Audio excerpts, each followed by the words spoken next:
President, and I now give the floor to the representative of Armenia. Madam President, Armenia expresses appreciation to the Presidency of Guyana for initiating the present open debate, which provides a good opportunity to look into the wide-ranging consequences of climate change and its adverse impact for human societies in terms of peace and security considerations. We thank the Secretary General and all other briefers for their valuable contributions. The challenges stemming from environmental issues are complex and diverse, increasing the risks and vulnerabilities for global food systems and posing threats to maintenance of international peace and security, with the use of food resources being increasingly exploited as a tool of coercion in situations of armed conflict. The use of starvation as method of warfare represents a blatant violation of the international humanitarian law, as does the denial of humanitarian assistance to populations affected by conflict or crisis. In his briefing, the Secretary General emphasized the need for all parties to conflicts to abide by the tenets of the international humanitarian law. Yet we have seen constant violations of these and other humanitarian principles in different corners of the world, including in our region. Notably, we have come to observe the utilization and misappropriation of climate change and environmental agenda in our immediate neighborhood. For many months, Azerbaijan manipulated this ingenious environmental agenda to justify the imposition of a total blockade of a population of 120,000 people in Nagorno-Karabakh, in gross violation of humanitarian law. Notwithstanding the order of the International Court of Justice issued in February and reaffirmed in July 2023, which obliged Azerbaijan to, I quote, take all measures at its disposal to ensure unimpeded movement of persons, vehicles, and cargo along the Lachin corridor in both directions, unquote. Azerbaijan has failed to implement the court's legally binding order, opting instead for manipulative misinterpretations in order to perpetuate the conditions of a man-made humanitarian crisis. The blockade, which was imposed on the ethnic Armenian community since December 2022, culminated in September last year with the use of deadly military action against civilian population in realization of a criminal goal of conducting ethnic cleansing in Nagorno-Karabakh.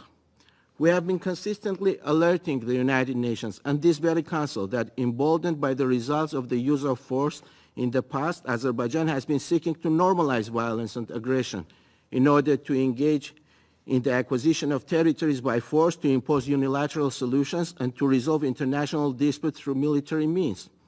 Azerbaijan's repeated transgressions, including the armed attacks against Armenia's territory in May 2021 and September 2022, have led to significant ecological damage. Those acts of aggression have brought about forest fires and land degradations, and included an attack against a water reservoir with potentially devastating humanitarian and environmental consequences.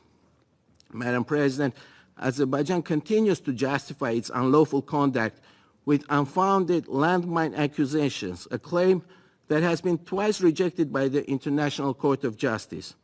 Armenia has made all the possible efforts to revisit and update the information it has in its possession regarding the presence and distribution of landmines in the territories, which for many years have been characterized by a dynamic of shifting control lines.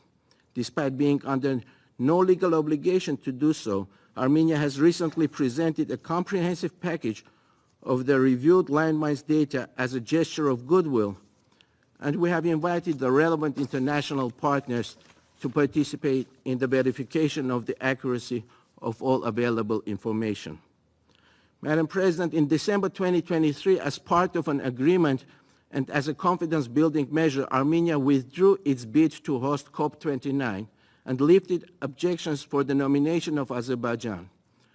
We note that hosting this major international event on climate comes with a set of responsibilities and requires a spirit of constructive cooperation.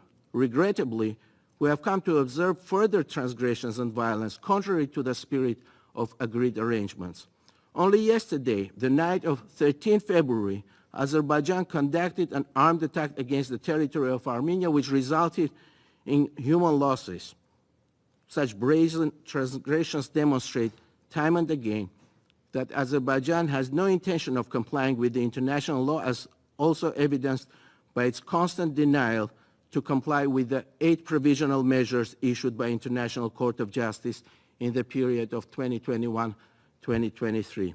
It is incumbent upon the United Nations Security Council, which is entrusted with the maintenance of international peace and security, to take effective measures and to ensure that justice can be served and that breaches to international law can be essentially prevented in the future.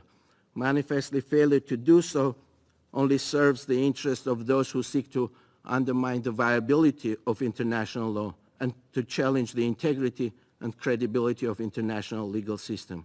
The United Nations has the ultimate responsibility to uphold compliance, ensure justice and accountability, and to fight impunity, to the pursuit of which Armenia is fully committed. I thank you.